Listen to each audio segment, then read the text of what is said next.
Hi guys, I've just come out of the Paco Rabanne Autumn Winter 19 show. Super duper, beautiful, exciting, fantastic. I'm going to have to do a whip it fast review because I'm already terribly late for the next show, so please forgive me. Really excited about Paco Rabanne personally because Julien Dossena has been doing an amazing job since his appointment, I think about 5 years ago. It was a bit of a defunct brand before he arrived, and he's been just soaring the collection up and up and up, elevated after elevated after elevated, bringing back those wonderful metallic chainmail dresses, and it's started appearing on celebrities again, and it's just doing exceptionally well. Last season was lots of kind of colliding floral prints and beautiful flowing skirts mixed in with the chainmail. This season, much of the same, but really again taken up a level. So Dossena was looking at kind of empowering women, but with all these different elements. So how do you present yourself as empowered? How do you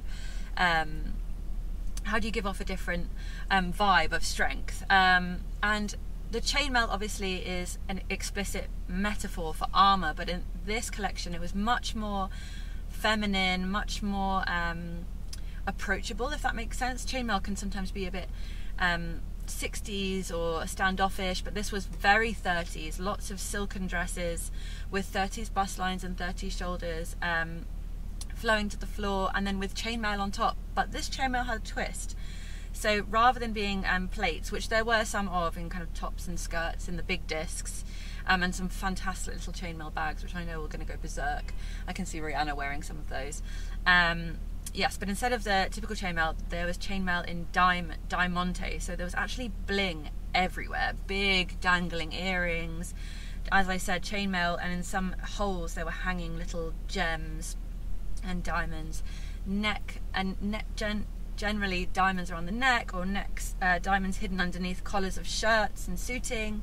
There were just diamonds everywhere, sparkle everywhere. And normally you get that sparkle from the chainmail, but here it was through beautiful diamante elements, and this adds to the whole evening wear vibe that we had going on. So lots of long line dresses, as I said, in the 30s style. I wrote in my notes kind of Pride and Prejudice, atonement almost vibe, and there was a Britishness to this, which is quite fun considering Paco Rabanne's quintessential 60s French, but the Britishness came through in these sweet little Art Deco cardigans and the military jackets, which felt to me slightly Pride and Prejudice-y.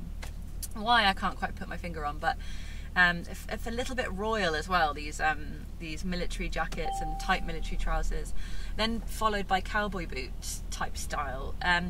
So all these elements, they shouldn't work. You shouldn't be able to put these florals with leopard print, with military, with chainmail, but it just does, and it was so inviting and so modern to me. I think being able to layer all these different elements is really strong, and a real strength for the brand to be able to tap into all these different layers that Paco Rabanne are offering you. So many beautiful textures, and then fantastic diamante chainmail. And I really love this woman. Dossena was talking about this strong, empowered woman, and how she is looking at all these different elements, and what does she want to be today, and how does she want to present herself. And I love that narrative, and so I was just really thoroughly impressed. The brand seems to be doing so exceptionally well. The chainmail is so iconic, so to have that resting on your shoulders as to how to constantly reinvent the chainmail, and I think we'd be a little disappointed if we kept seeing the chainmail regurgitated in various different shapes and ways, which it is to some extent, but this is modernised and shown that you can wear it in the day with a floral dress underneath, or you can adapt it in a crop top and then have jeans underneath, or you can have a chainmail element in these fantastically heavy diamante earrings, or a chainmail element in your jewellery, or just the empowerment that you're embodying. So I was really impressed. I loved the evening wear elements, the silken dresses with the dainty roses, the 30s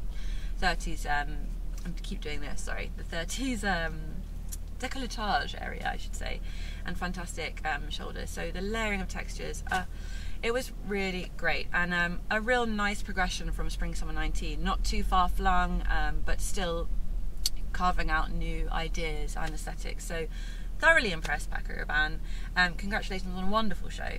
I'll see you guys very soon, off to the next show in literally a minute, but make sure you subscribe so you don't miss any more live streams, and if you're watching on YouTube, visit SHOWstudio so you can see our catwalk images alongside the review. See you guys very soon.